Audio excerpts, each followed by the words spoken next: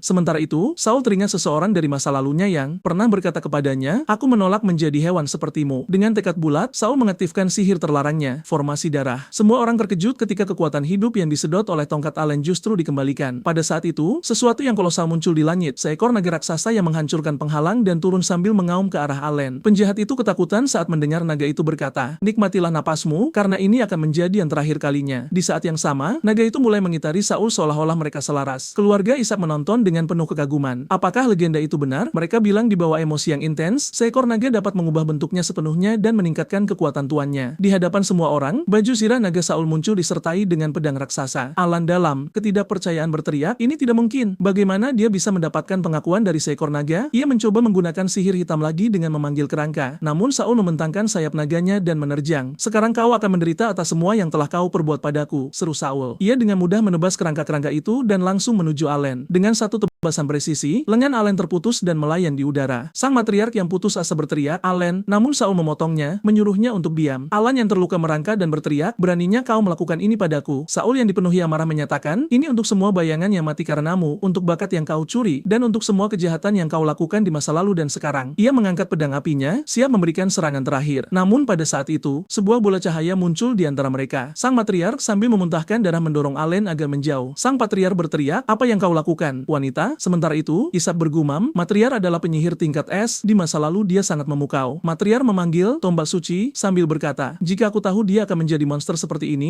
aku pasti sudah melenyapkan Saul sejak lama." Tetapi, para patriark mengintervensi sambil berteriak, "Semuanya berhenti sekarang." Dengan satu perintah, tombaknya hancur, baju zirah naga Saul terurai, dan Ishak berkomentar, "Seperti yang diharapkan dari pedang suci, jurus ini benar-benar tidak terkalahkan." Patriark memelototi Saul dan menyatakan, "Keluarga Cooper tidak lagi menerimamu. Bawa anak buahmu dan pergi sebelum aku berubah pikiran." Matriark memohon agar diizinkan untuk menghabisinya, tapi patriark tetap teguh. Saul ditemani oleh sekutunya meninggalkan tempat itu. Selama pelarian mereka, Ishak mendekat dan bertanya langsung, "Apakah kau tertarik untuk bergabung dengan keluarga kami?" Saul menjawab dengan senyum tipis, "Apakah kau ingin berperang dengan keluarga Cooper?" Meskipun ia menolak tawaran itu, Saul setuju untuk melakukan kesepakatan. Raja sedang sakit parah dan perang bangsawan sudah di depan mata. Ia berencana untuk bergabung dengan Akademi Kekaisaran, di mana ia bisa mengumpulkan informasi informasi istimewa dari ibu kota. Ishak yang terkesan berkomentar bahwa Saul sangat penuh perhitungan, namun sebagai pendekar pedang tingkat S, ia akan menjadi aset yang berharga. Selain itu, Saul memiliki kesempatan untuk menjadi murid langsung dari Saint pedang tersembunyi yang legendaris, Chris. Adegan beralih ke Chris, seorang pendekar pedang berusia 47 tahun yang terbangun di tempat terpencil. Sambil bergumam, "Hah, ada yang sedang membicarakan aku?" Beberapa hari kemudian, di pinggiran kota St. Gordon, Saul sedang berbicara dengan sekutunya. "Apakah kau melihat 3 menara di depan itu? Itu adalah pertahanan terkuat kota ini, menara sihir Holy Trinity." Seorang rekan berambut merah memperingatkan, kota Gordon penuh dengan bangsawan. "Berhati-hatilah di luar sekolah." Mereka melanjutkan perjalanan sementara rekan itu menenangkan. "Jangan khawatir, Saul, aku akan menangani segala hal tentang Akademi Kekaisaran. Nona Andrea mungkin harus menanggung beberapa ketidaknyamanan, tapi dengan begini kalian bisa tinggal bersama. Mengenai para pengawal, kita bisa menitipkan mereka di perkebunan keluarga Ishak. Mereka akan mengurus bandit atau ancaman lainnya." Saul berpikir, ini dekat ibu kota, ini adalah kesempatan. Mereka mungkin disebut bandit, tapi kenyataannya mereka hanyalah bawahan dari bangsawan Gordon, dan bangsawan itu adalah masalah. Dengan tekad bulat, ia berlari ke depan dan berkata, "Serahkan bandit-bandit itu padaku." Salah satu sekutu bertanya tentang Andrea, namun Saul menyarankan agar ia pergi ke sekolah sihir di Akademi Kekaisaran. Di kedalaman hutan, Saul teringat apa yang telah ia dengar. Angela, yang pasti berusia sekitar 7 tahun, diam-diam ditawan di tempat persembunyian yang ditinggalkan. Ayahnya, Chris, sangat putus asa dalam pencariannya dan bersedia mengeluarkan segalanya. Saul tahu bahwa jika ia menyelamatkan Angela, ia akan mendapatkan kepercayaan Chris dan berhasil menjadi muridnya. Sambil bersiap, naga milik Saul tiba dan membentuk baju zirah draconiknya. Sekelompok bandit sedang berlatih di tengah hutan, namun Saul terbang melewati mereka, menebas mereka semua dengan keterampilan pedang warisan pertamanya, Shadow Blood Labs. Ia kemudian menggunakan keterampilan keduanya, Frenzy of the Blood Serpent, menjerat musuh-musuhnya dengan pedang api. Pada saat itu, pemimpin bandit bernama Bloom muncul sambil berteriak, "Mati kau!" Mereka mengadu pedang, namun Saul dengan cepat menggunakan keterampilan ketiganya, Blood Shadow Slash, memenggal kepala pemimpin itu sebelum ia sempat bicara lebih banyak. Bagi Saul, tidak peduli siapa mereka. Mereka hanyalah pencuri yang merampas milik orang lain. Segera, Griffin miliknya muncul di langit, menyusup ke bentuk yang lebih kecil. Ia bertanya kepada Saul, "Apakah kau sudah menemukan tempat yang kusebutkan?" Saul mengikuti Griffin tersebut yang menunjukkan jalan menuju sebuah gua. Di dalam, melalui lorong rahasia dan menuruni tangga, Saul menemukan seorang gadis yang bertanya, "Apakah kau orang baik yang datang untuk menyelamatkanku?" Ia menjawab, "Aku di sini untuk membawamu ke ayahmu sebagai imbalan dia mengajariku teknik pedang." Gadis itu tersenyum dan berkata, "Kau tidak berbohong, kan? Kalau begitu ayo pergi." Saul menggendong Angela di lengannya dan mulai memanjat keluar dari gua. Dalam perjalanan naik, ia memperingatkan, "Aku khawatir kita tidak akan keluar dari sini dengan mudah." Sebuah monster kerangka kolosal muncul, terbentuk dari sihir hitam. Saul menjelaskan, "Yang besar itu sangat kuat. Aku hanya bisa menahan satu serangannya. Saat aku berlari, Angela, tarik perhatiannya dan kaburlah secepat mungkin." Ia tahu bahwa kerangka setinggi hampir 5 meter itu memiliki kekuatan yang sebanding dengan seorang Saint pedang. Saul memanggil naganya lagi sambil berseru, "Ayo kita pergi." Ia mengenakan baju zirahnya dan menyuruh Angela bersiap. Gadis itu menjawab, "Jangan khawatir, kakak, aku siap." Saul menyerbu monster kolosal itu, menangkis serangannya sementara Angela berlari memutar ke sisi lain. Ia berpikir, "Aku masih punya satu jurus tersisa di baju zirah ini. Ini adalah saat yang tepat untuk mengujinya." Saul berteriak, pelepasan baju zirah naga. Saat pelindung itu menghilang, ia berdiri berhadapan langsung dengan kerangka tersebut. Dengan tekad ia berkata, "Monster kolosal belaka tidak bisa menghentikan jalan dendamku." Ia menyadari Angela sedang dikejar, namun Griffin muncul dan mengangkatnya ke langit. Namun, karena kehabisan tenaga, Griffin menjatuhkannya dan Saul muncul tepat waktu untuk menangkapnya sebelum ia menghantam tanah. Saat mereka melarikan diri, beberapa bola energi yang ditembakkan oleh kerangka mengepung mereka. Saul berseru, "Sial, ini adalah matriks sihir tipe segel." Ia tahu ia harus menghancurkan intinya untuk bisa meloloskan diri, namun monster itu tidak memberinya waktu untuk memeriksa matriks tersebut. Angela menunjuk, "Kakak, intinya ada di area terlarang yang tidak boleh kumasuki sebelumnya." Saul mengerti bahwa ia harus berlari, bahkan tanpa baju zirahnya, karena satu pukulan dari monster itu bisa berakibat fatal. Begitu mereka sampai di ruang yang terlindungi, Angela melihat sebuah busur yang seolah memanggilnya. Sebuah petir terbentuk di tangannya, berubah menjadi busur sihir. Ia bergumam, "Apakah ini berkat dari Sepus?" Dengan busur di tangan, Angela memandu Saul ke titik berikutnya sementara monster kolosal mengejar mereka. Mereka memasuki ruangan lain di mana sebuah bola raksasa dari sihir hitam menunggu. Saul terpana. Mustahil benda ini ada di sini. Ia menurunkan Angela ke tanah dan berkata, "Aku mungkin akan kehilangan kesadaran setelah menggunakan jurus ini. Carilah cara untuk bertahan hidup." Angela dengan yakin menjawab, "Jangan khawatir, Angela percaya pada kakak." Saul memanggil keterampilan pedang warisan keempatnya, Bloodbath Storm. Serangkaian serangan dahsyat menghantam bola hitam itu, namun pada saat yang sama, monster kolosal menangkapnya dengan kedua tangan sambil menyatakan, "Sekarang kau akan menjadi milikku, bocah." Adegan beralih ke ibu kota kekaisaran di kota St. Gordon. Seseorang tiba dan melaporkan bahwa sang pembawa maut, pangeran kedua, telah meninggalkan kota dan bertanya kepada tuannya apakah mereka harus mengirim seseorang untuk mengikutinya. Pria itu membuka matanya dan menjawab, kejutan Sandro di luar kota, "Kalau begitu kirim seseorang untuk mengurus anggur ini, karena aku akan memeriksanya sendiri. Aku akan kembali untuk minum nanti." Pada saat itu, ia menghilang, hanya menyisakan botol di sana. Seorang pria berkerudung mengambil botol tersebut dan berkata, pengetahuan itu akhirnya bebas. Sementara itu, di sarang bandit, Saul memancarkan kekuatan yang luar biasa. Gadis itu dengan khawatir bertanya, "Kakak, apa kau baik-baik saja?" Namun Saul menunjukkan tatapan bengis dan maju ke arahnya. Dan sang Griffin. Saat gadis itu sudah berada di tanah dalam keadaan terluka, ia memohon, "Kakak, tolong jangan." Naga di sampingnya mulai menyemburkan api, mencoba mengusir Saul. Saul menghunus pedangnya dan melancarkan serangan kuat di udara sementara Griffin ikut maju untuk melindungi Amelia. Mereka ingat kata-kata Saul sebelumnya. "Angela, aku mungkin kehilangan akal sehat setelah menggunakan kekuatan ini, jadi jika aku menyerang, kau harus menemukan cara untuk melindungi dirimu." Dengan tekad, Angela meraih busur yang ia temukan sebelumnya dan membidikkan anak panah, tahu bahwa ia harus bertindak. Ia mengenai sasaran sementara Griffin dan naga terus berjuang melindungi Angela dari Saul. Meski begitu, Saul melepaskan serangan dahsyat yang menghancurkan segala sesuatu di sekitarnya. Mereka bertiga terpojok di hadapan teror yang telah menyelimuti Saul. Ia berjalan dengan sikap mengancam sambil mengejek, "Makhluk kecil yang manis, ini akan sangat menyenangkan." Angela yang kelelahan tidak bisa lagi bergerak. Saul mencengkeram lehernya dan dengan pedang yang diarahkan, ia berkomentar, "Darah yang murni, ini akan menjadi kelezatan." Angela menangis dan memohon, "Kakak, tolong sadarlah." Pada saat itu, air matanya jatuh ke atas kepala Saul, membangunkannya. Ia bereaksi, "Iblis darah, kau sudah bertindak terlalu jauh." Saat Saul hampir menyerang Angela, ia memaksakan kendali atas pikirannya lagi. Itu menakutkan, tapi ia berhasil melakukan gerakan presisi untuk mendapatkan kembali kesadarannya. Saul kemudian mengangkat pedangnya dan memanggil serangan, "Blood Feast." Iblis di dalam dirinya berteriak, "Tidak, kau tidak boleh melakukan ini. Kau menghancurkan ilmu pedangmu sendiri." Meski begitu, Saul terus menyerang, lalu tersenyum dan berkata, "Jangan khawatir, Chris akan membantuku menangani ini segera." Tiba-tiba, seseorang muncul di belakang Saul. Itu adalah pembawa maut, Sandro. Ia berkata, "Inilah orang yang berani membawa masalah bagi yang mulia." Saat Sandro mencoba menyerang Saul dari belakang, Angela melangkah ke depan dan berkata, "Ini adalah kakakku." Meski begitu, Sandro terpotong menjadi berkeping-keping. Suara lembut terdengar dari belakang saat seseorang memeluk Angela sambil berkata, "Kau telah menderita selama bertahun-tahun, tapi ayah sudah datang. Ayo pulang." Saat ia mulai membawanya pergi, Angela bertanya, "Tunggu, ayah, bawa adik kecilku bersama kita." Sang Saint pedang bertanya kepada Saul, "Hei Nat, apa kau mau? Aku akan membantumu memulihkan tubuhmu." Saul menjawab bahwa ambisinya melampaui itu, ia ingin meninggalkan sebuah warisan. Kemudian Sang Saint mencengkeram kerah baju Saul sambil berkata, "Sekarang akulah yang menyelamatkan Angela. Perkebunanmu memang menyebabkan masalah, tapi itu juga membebaskannya dari kendali pangeran kedua. Benar?" 7 hari kemudian di Akademi Kekaisaran, Sang Saint menyatakan bahwa meskipun Saul belum pulih sepenuhnya, ia telah mengumumkan kepada Kekaisaran bahwa Saul akan mewarisi gelarnya. Saat Saul berjalan melewati akademi, rumor beredar. Mereka bilang ia telah membunuh saudaranya sendiri. Saul berkomentar, "Warisan bukanlah satu-satunya ambisiku. Sekelompok siswa tidak akan bisa menghentikanku." Pada saat itu, sebuah pedang diarahkan kepadanya. Itu adalah William, siswa jelata peringkat pertama di cabang pertempuran. Ia menyatakan, "Saul, kau adalah penjahat yang mencelakai saudaramu sendiri. Ini memalukan. Aku menantangmu berduel demi semua kehormatan yang masih kau miliki." Saul menyadari rencana mereka adalah menggunakan rasa keadilan William untuk menghadapinya saat ia sedang terluka. William melanjutkan, "Jika kau tidak menerima tantanganku, lepaskan gelar bangsawanmu." Dengan tenang, Saul mencabut pisau ikan merahnya dan berkata, "Jika itu masalahnya, mari kita lakukan seperti dulu. Aku menerima tantanganmu, tapi jika aku menang, aku ingin kesetiaan abadi darimu." Pertarungan dimulai. William menyerang dengan pedang listriknya menggunakan serangan Imperial Swordsman. Namun Saul menghilang dan muncul di belakangnya sambil berkata, "Akui kekalahanmu, kau bukan tandinganku." William yang geram terus menyerang, namun Saul menangkis segalanya dengan lihai. William kemudian menggunakan serangan Absorption Return, menerjang dari atas dengan pedangnya dan berteriak agar Saul bertobat. Namun pada saat itu Saul teringat kata-kata Chris bahwa jika ia menggunakan teknik ketiga, itu mungkin tidak hanya mengaktifkan arwah iblis darah, tapi juga menyebabkan tubuhnya yang baru saja pulih hancur kembali. Meski begitu, Saul memutuskan untuk menggunakan teknik tersebut karena ia percaya bahwa kesetiaan William adalah sesuatu yang layak dipertaruhkan dengan nyawanya. Ia dengan mudah menghindar dan menerjang William yang menyadari sesuatu yang buruk akan terjadi.